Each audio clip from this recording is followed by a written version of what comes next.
Bonjour à toutes et à tous, nous sommes le mardi 3 juin 2025. Voici les titres de cette édition de 13h45. Saison de pluie, N'Djamena a les pieds dans l'eau. Lundi matin, la capitale s'est réveillée sous une pluie diluvienne. Bitume submergé, ruelle impraticable. Un premier orage qui marque la fin de la canicule et le début d'une saison de pluie redoutée.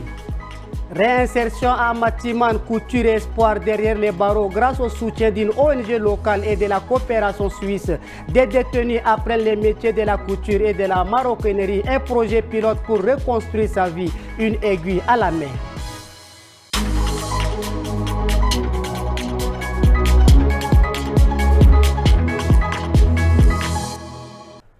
Pluie à N'Djamena lundi matin, N'Djamena s'est réveillé sous une pluie torrentielle, bitume submergé, ruelle transformée en rivière.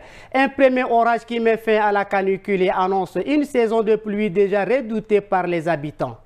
Hier encore, N'Djamena suffoquait. Le thermomètre dépassait les 40 degrés à l'ombre. Une chaleur écrasante sur la capitale tchadienne. Pendant le mois de Ramadan, c'était un peu abordable maintenant.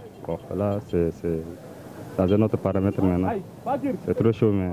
Et puis, ce matin, le contraste, un ciel noir, une pluie soudaine, intense, 20 minutes de déluge. Et la ville assoiffée a presque disparu sous les eaux. Les embouteillages se sont dissous, les chaussées inondées, caniveaux débordés, ruelles impraticables. Comme à chaque saison, ou presque. L'Agence nationale de la météorologie, elle, prévoit une hausse significative des précipitations cette année. Une saison des pluies plus longue, plus forte, plus imprévisible selon les régions. Le cumul de pluviométrie que nous aurons à recevoir sur le mois de juin à août serait assez important. Et il a été clairement dit que ces sommes de pluie, ça veut dire la pluie du 1er jusqu'au 31, ainsi de suite, tous les 3 mois réunis, risquent d'être au-dessus de la moyenne qu'on a l'habitude d'enregistrer sur 30 ans. Et pour les termes que nous utilisons le plus souvent, on dit que ce serait excédentaire, ça veut dire que ce serait au-dessus de la moyenne. Première pluie, première alerte.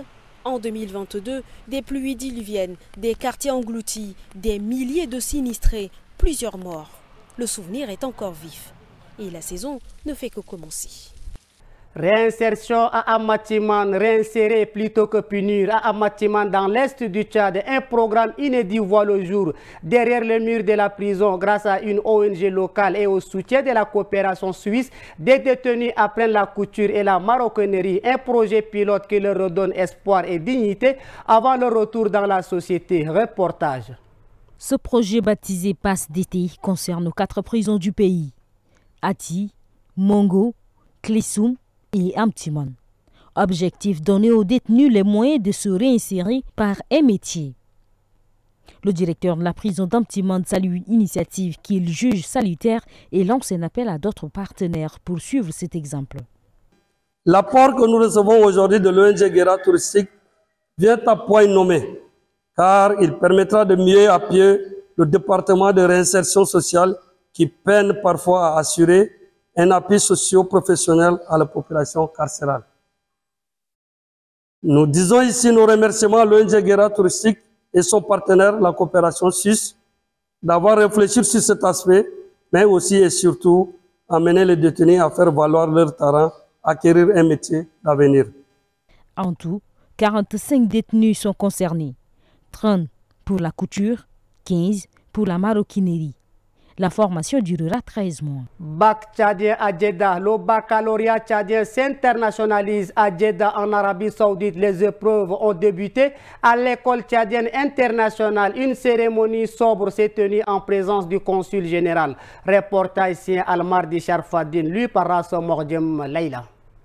Très tôt ce matin, les 50 ans candidats au baccalauréat ont pris place dans les salles d'examen à l'école tchadienne internationale de Jeddah. Une école fondée en 2005 par la diaspora tchadienne et qui accueille aussi des élèves d'autres nationalités, maliens, camerounais ou encore guinéens. À 10 heures précises, le top départ est donné par le Conseil général du Tchad en présence du personnel de l'établissement. C'est une fierté, c'est une grande école qui accueille plus de 780 élèves. Et donc aujourd'hui, nous sommes venus encourager, accompagner la jeunesse tchadienne qui doit composer les épreuves aujourd'hui. Nous avons aujourd'hui 51 élèves, 51 candidats pour le baccalauréat, aussi bien pour la série scientifique et littéraire confondue. On leur souhaite plein succès, beaucoup de courage. C'est une nouvelle étape qui commence. Les candidats sont repartis entre séries littéraires et scientifiques, en français comme en arabe. Selon le président du centre d'examen, toutes les conditions sont réunies pour assurer la régularité des épreuves. L'école tchadienne internationale est aujourd'hui l'unique établissement tchadien à l'étranger. Elle est aussi l'une des 3 écoles africaines de Djeddah, aux côtés des écoles françaises et sénégalaises. Les 13 ans de Tchad Info, ils sont jeunes, passionnés et ambitieux. Depuis 13 ans, Tchad Info s'impose dans le paysage médiatique national. Site web, radio, télévision, le groupe multiplie les formats et mise sur la formation des jeunes talents. Suivez le reportage de nos équipes. Sous une fine pluie, il franchit le portail de la rédaction. Ndjekorodom Armel, le plus jeune de l'équipe de Tchad Info. Il y a 3 mois, il rejoignait le groupe. Comme beaucoup avant lui, il vient y apprendre le métier. Son rêve, devenir journaliste reporter d'images. Écrire, filmer, monter et aussi faire de la radio. En quelques semaines, ce licencié en communication découvre un univers exigeant. Rigueur, pression, mais aussi professionnalisme. Ici à Tchad Info, il y a le professionnalisme et on ne joue pas avec le travail, comme dans d'autres médias où les gens négligent. Donc il y a la rigueur et il y a le professionnalisme qui est là. Donc c'est ça qui m'a le plus marqué. Tchad Info fête ses 13 ans. 13 années d'engagement dans le paysage médiatique tchadien. Lancé comme simple site d'actualité, le groupe s'est élargi. Tchadanfo.com, puis Tchadanfo TV et enfin Tchadanfo FM. Une croissance portée par un objectif. Informer sans prise de parti. En dépit de la conjoncture économique difficile, en dépit de tout ce que nous rencontrons comme difficultés sur notre parcours, mais cela ne doit pas nous décourager. Nous allons continuer, Inch'Allah, encore davantage pour satisfaire à l'exigence de la population. À l'extérieur, le média séduit aussi. Sa ligne éditoriale, jugée neutre et saluée.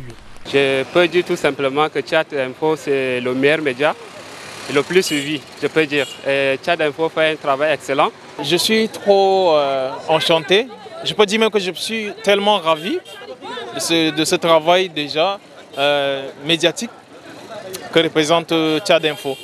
Sur les réseaux sociaux, plus d'1 million d'abonnés. Une popularité acquise malgré les vents contraires. Car non, ces 13 ans n'ont pas été un long fleuve tranquille. Clôture est dans un instant l'essentiel de l'actualité internationale avec Habiba Anguini. À Nairobi, les militants Boniface Wangi et Agathahour Atuher ont raconté leur détention choquante en Tanzanie, arrêtés alors qu'ils assistaient au procès de l'opposant Tundu Lissu. Ils disent avoir été torturés, violés et expulsés après 3 jours. Les 2 activistes dénoncent une complicité régionale face aux violences d'État. Des ONG appellent à une réaction internationale pour défendre les droits humains en Afrique de l'Est.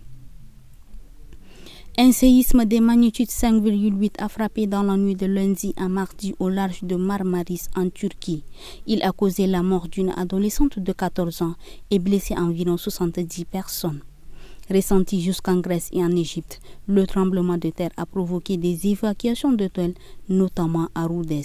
Les autorités turques appellent à la vigilance malgré l'absence de dégâts majeurs. Les ministres algériens, tunisiens et égyptiens se sont réunis le 1er juin au Caire pour appeler à l'unité de la Libye et refuser toute ingérence étrangère. Un message lancé alors que Tripoli connaît une vague de violence et de manifestations. L'assassinat du chef de milice Mwangi a ravivé les tensions entre factions armées. Dans ce contexte explosif, le Premier ministre Beba tente de consolider son pouvoir en réorganisant les forces de sécurité, tandis que les protestataires exigent son départ. Ce mardi 3 juin, une délégation des hauts responsables ukrainiens est arrivée à Washington pour discuter du soutien à la défense de leur pays et des dossiers économiques, notamment le renforcement des sanctions contre Moscou, a annoncé la présidence ukrainienne. Notre programme est assez complet. Nous prévoyons d'évoquer le soutien en matière de défense et la situation sur le champ de bataille, ainsi que le renforcement des sanctions contre la Russie, a indiqué sur Telegram le chef de l'administration présidentielle ukrainienne, Andrei Yermak, rapporte l'AFP. Merci de votre fidélité. Très bonne suite de programme sur notre antenne.